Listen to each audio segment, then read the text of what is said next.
Florescente às margens do rio Paraguaçu durante o ciclo de cana-de-açúcar do século XVII, tombada pelo patrimônio histórico nacional, a bela cidade de Cachoeira acolhe a mais antiga igreja presbiteriana do Recôncavo e do interior da Bahia.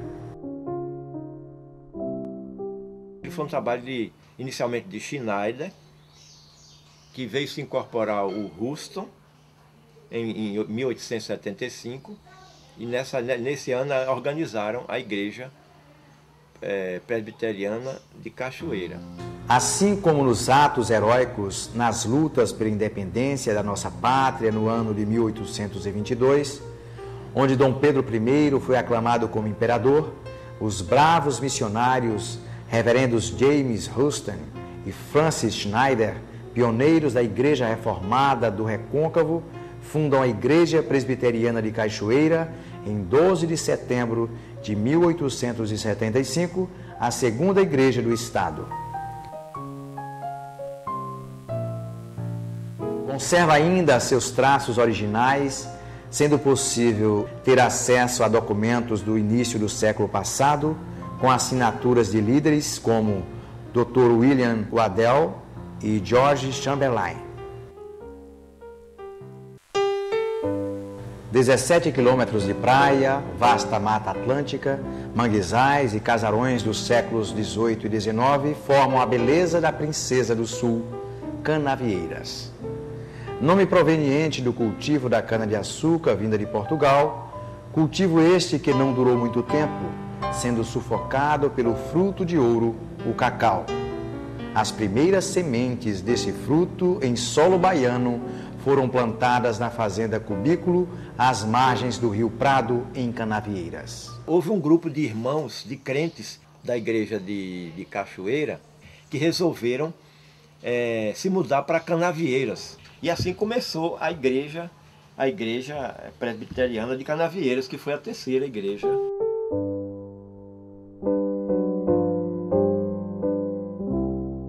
Pouco tempo depois, solicitaram que o pastor Macau fosse oficiar a profissão de fé de 40 pessoas da cidade. A igreja é organizada em 1906. 2 meses depois, foi empossado o primeiro pastor efetivo, o reverendo Salomão Barbosa Ferraz.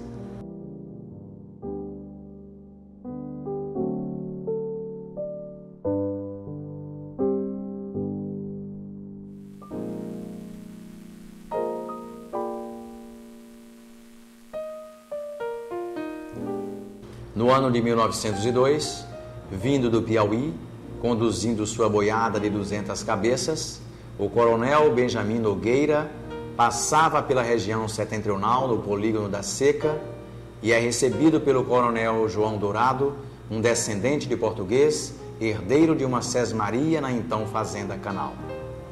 João lhe falou e mostrou a situação sofrível em que se encontravam seus gados e em consequência do longo período de seca.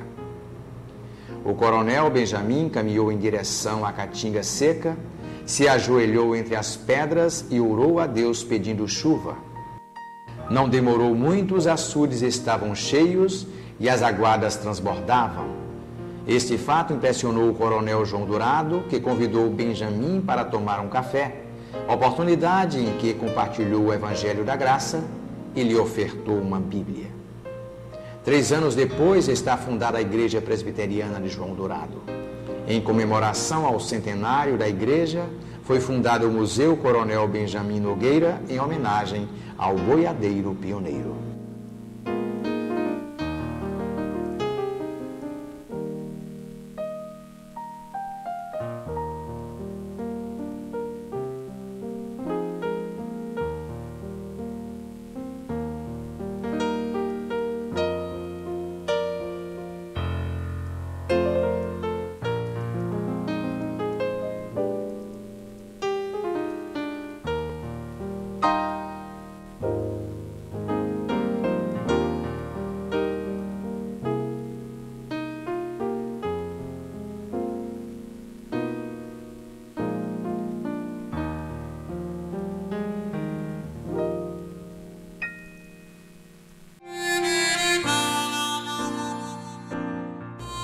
O pequeno município, próximo a Lençóis, na Chapada Diamantina, foi criado no final do século XIX, quando se desmembrou do município de Morro do Chapéu. Tudo começou obedecendo um plano de Deus.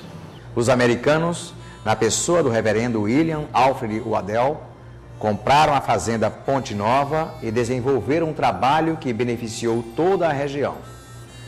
Em 1906, fundam o Instituto Ponte Nova, funcionando em regime de internato, e nos moldes do Mackenzie é a primeira escola normal do interior da Bahia. Os missionários trouxeram para aqui uma educação completa, integral.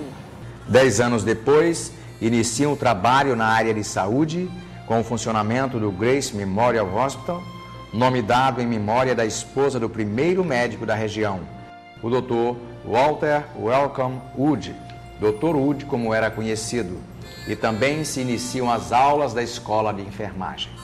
Devido a carências de serviços na área educacional e de saúde, mais de 50 municípios dependiam da sede municipal de Wagner.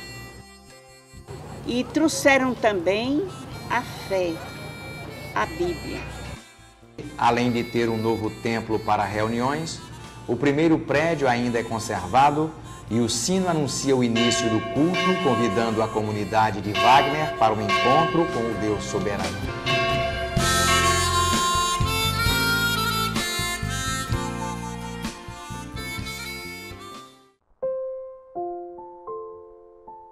Apregoando sobre a pedra angular e anunciando em algumas fazendas Jesus Cristo como o bem mais precioso, Macau levou os coronéis João Francisco da Cunha Regis e Alexandrino Galvão, assim como familiares destes, a conhecerem o Evangelho da Graça, a se converterem e se tornarem os primeiros membros da Igreja Presbiteriana de Campo Formoso, a cidade das Pedras Preciosas.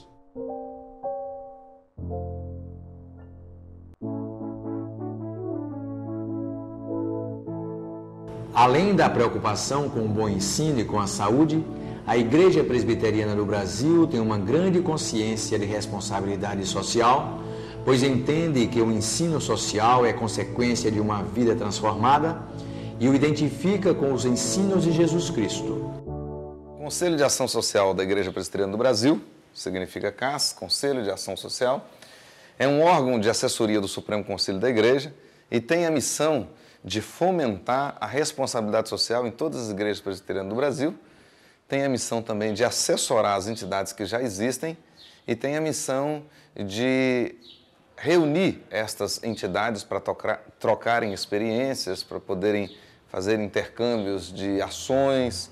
Então, a função do CAS basicamente é essa. O que nós estamos fazendo na prática hoje em todo o território nacional, nós temos hoje cerca de 329 entidades sociais organizadas. Na Bahia, nosso carro-chefe é o projeto de alfabetização de jovens e adultos, que nós chamamos de alfabetização que transforma.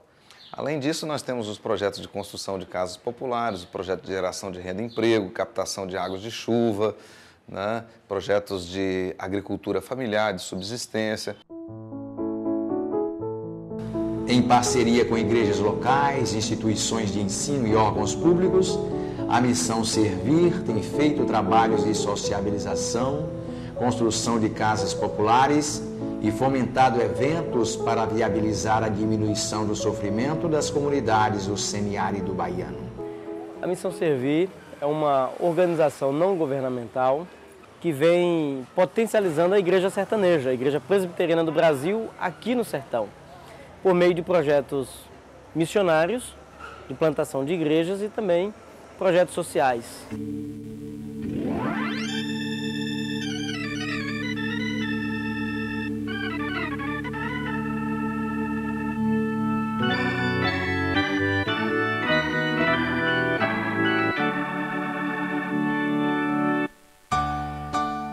Esta é uma parte da história da Igreja Presbiteriana do Brasil.